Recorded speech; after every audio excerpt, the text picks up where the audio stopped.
Hi and welcome back to a new video. This time it's part 2 of the Q&A, so we're answering a couple of personal questions, things around Thermal Grizzly and also something about HWBot. And I also want to thank you for the comments under the first Q&A because they were super nice, especially when it comes around like stress, release of videos, burnout and all these kind of things. That really means a lot to me. The Seasonic Prime PX 2200 is currently one of the strongest PSUs available, and it comes with two native PCIe 5.1 connectors, which allows to even hook up natively to RTX 5090. That is perfect for any overclocking system or high-end workstations. I'm also currently running this PSU, and so far I'm really satisfied with its quality and performance. The cables are very flexible, there are also cable comms included, and in addition also a 90-degree ATX 24-pin adapter, which also functions as a PSU tester at the same time. The fan is semi-passive, and even at a high load it is still very quiet. Find all information about this PSU in the link in the description. First of all, I would like to talk a bit about HWBot, and if you don't know it, it's an online database where you can upload benchmark results and compare them with others. So you're getting ranked, you're getting points, and thus you can determine which is basically the best overclocker in the world. And that's also how I started in this entire industry. I started almost 2 decades ago. In 2007, I joined HWBot to participate in rankings. And over the years, it forced me to, just spend much more time with tweaking software and hardware, doing hardware modifications, and learn a lot about things I didn't know before. And even sometimes I did not want to do it, but if you want to participate in HWBot, you are forced to participate in certain categories, and you are forced to learn certain things you might not know about yet. And that's why we often talk about HWBot as being the most expensive job interview in our industry. Because I can tell you, everybody that's participating and it's ranked in the top 10 of the world is an absolute hardware expert. Those guys, they have to know everything about just very specific hardware modifications, software tweaking, cooling things, and all of these makes them absolute hardware experts. And over the years, there were a lot of people that grew out of this and became also relevant experts in the hardware industry. Just think about, for example, Kingpin, or like Shamino, who worked at different motherboard vendors, and there was even something called the Shamino effect. So wherever Shamino went, the motherboard sales increased because of the impact and influence he had on the motherboard tweaking, and also just the way he approaches things and just makes them more perfect in terms of like BIOS tweaking and so on. Or you have like High Cookie at Gigabyte. So those are all experts that came out of the extreme overclocking industry.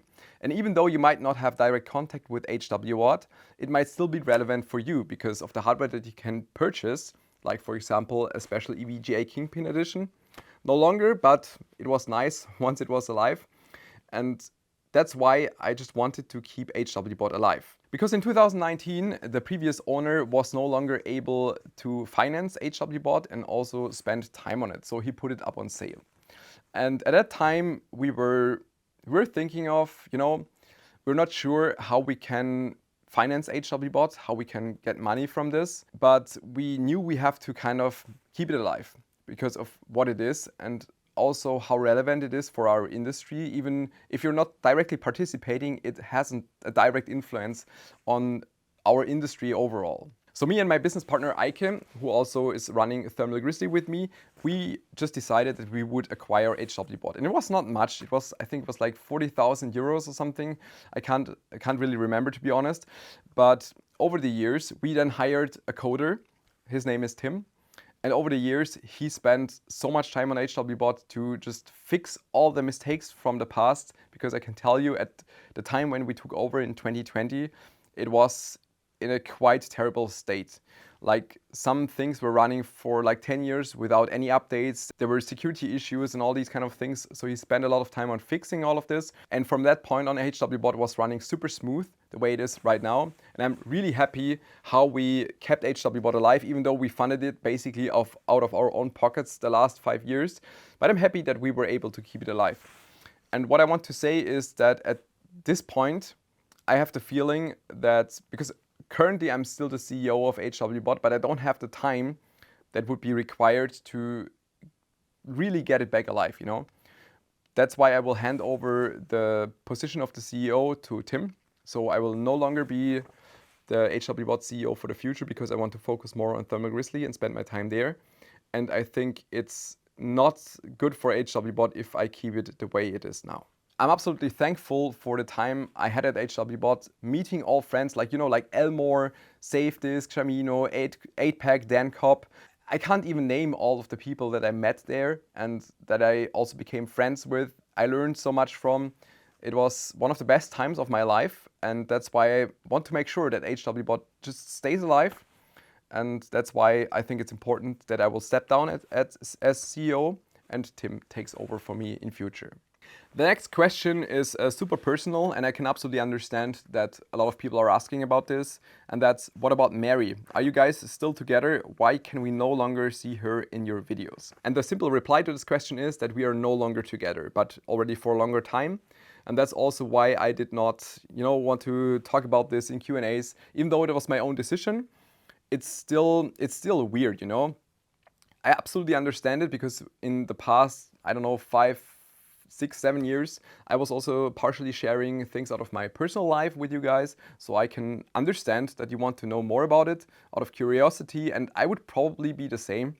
If I was you sitting at home watching a YouTube video, I would also, want to know all the spicy details and things and drama, which is always nice to watch. And I can absolutely feel that.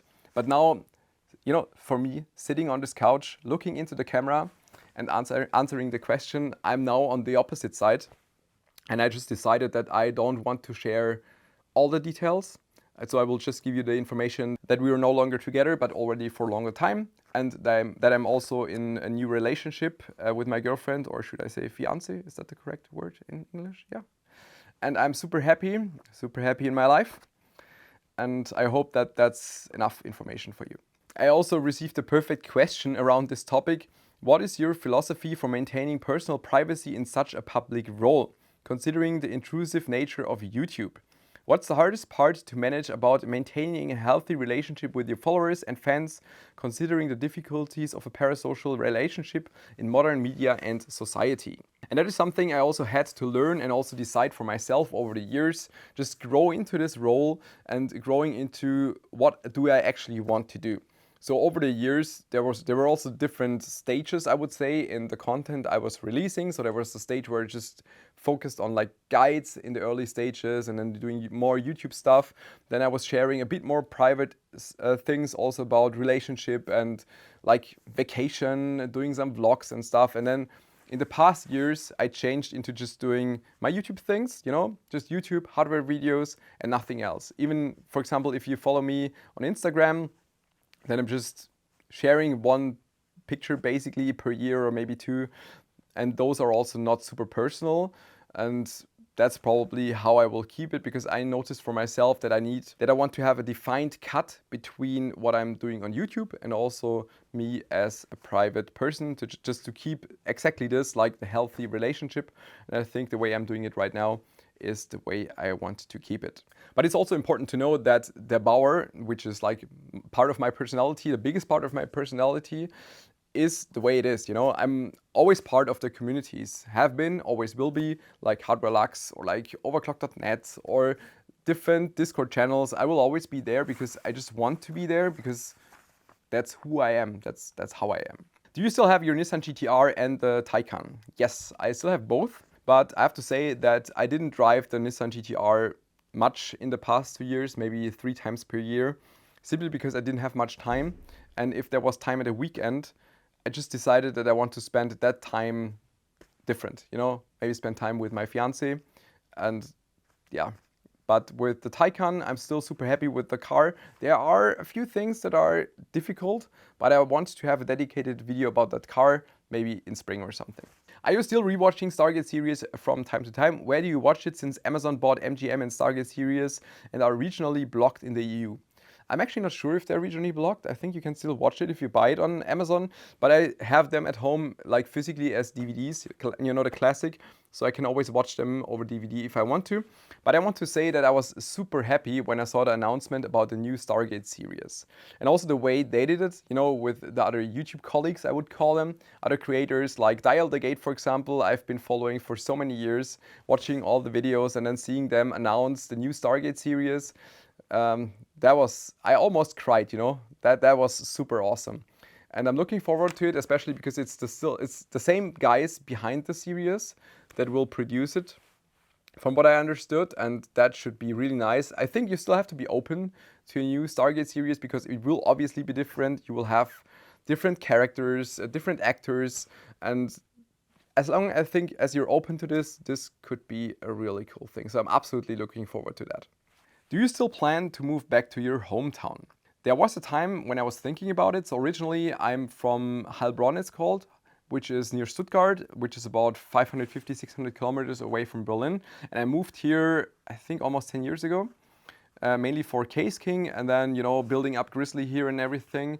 And in 2020 and 2021, especially in the pandemic time, it was super difficult for me as well because I had basically nobody here. I was alone for months and almost years, you know, because I had no friends and family here.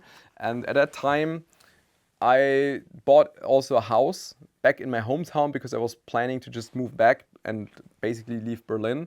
But then things changed. We scaled up Grizzly, and the way it is now, where we have about 40 employees just in this location, it's so much different for me, and I couldn't think of something better. I love what I'm doing every single day, and I would not move away from here, especially now that also things change in private life. I see my future here.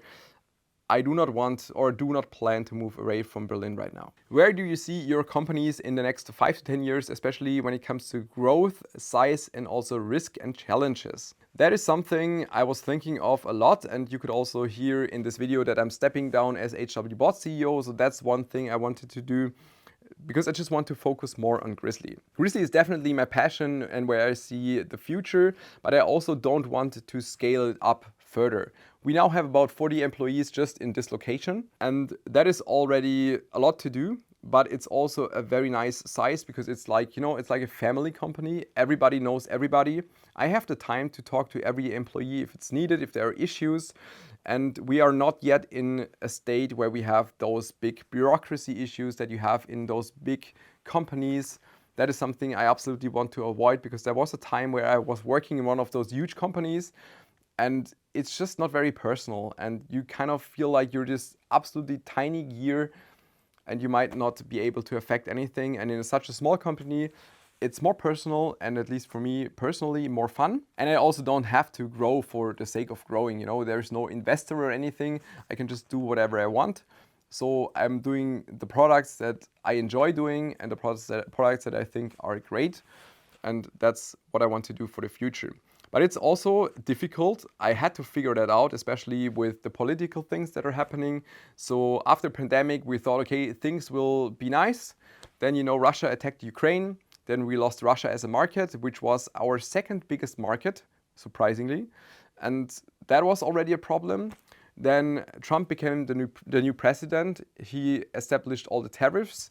The US people had to figure out what a tariff is. Some people apparently still didn't figure out that a tariff is basically a tax and that people have to pay it. I'm not paying your tariffs, obviously. You are paying the tariffs if you're importing the products. That's why your products are becoming more expensive. And one more thing that happened was that also the US dollar lost a lot in value. About 15%, I think, right now compared to last year. That was also a big problem for us in the middle of the year because we are doing most of our business in US dollars because it's the just international currency that is used for any kind of trading activity. But it also means that we have to change the currency, exchange currency every single month because we are getting paid in US dollars from selling our items, but we have to pay everything in euros. Like the salaries, the rent of the building, and all the machines and everything we have to pay in euros. And if suddenly the US dollar is 15% weaker, we are losing 15% of our money, of our value, just because of the currency exchange. And that was giving us a hard time. But we are getting there, and I think we are we are on track. And as long as we're careful and just don't grow too much and doing mistakes, then I think this should be good. Do you want to use metal 3D printing at Thermal Grizzly in the future? I'm not sure, to be honest. We looked into this about 2 years ago. We were also doing prototypes for different cold plates, for water blocks. And it is not as easy as it sounds. It sounds super nice first that you can realize all kind of different cooling structures, but the thing is, it's very expensive, it takes a very long time, and you still have to CNC mill them in the end. You still have to at least mill the contact patch to the chip, and all of this together, we did not see any benefit over the traditional CNC milling, especially because the CNC milling is just much faster. But I could see a use for maybe prototyping, but I'm not sure if we would buy such an expensive machine just for running a couple of prototypes. That's it for the second Q&A. I hope you got some answers to some of the questions and that you had some more personal insights. And at that time, I also want to thank you for all your support, for just all of you continuously watching my videos over the years, commenting and everything. It means a lot to me. Thanks that you're giving me this opportunity to run this YouTube channel in exactly this state. Yeah, thank you. Thanks for watching. See you next time. Bye-bye.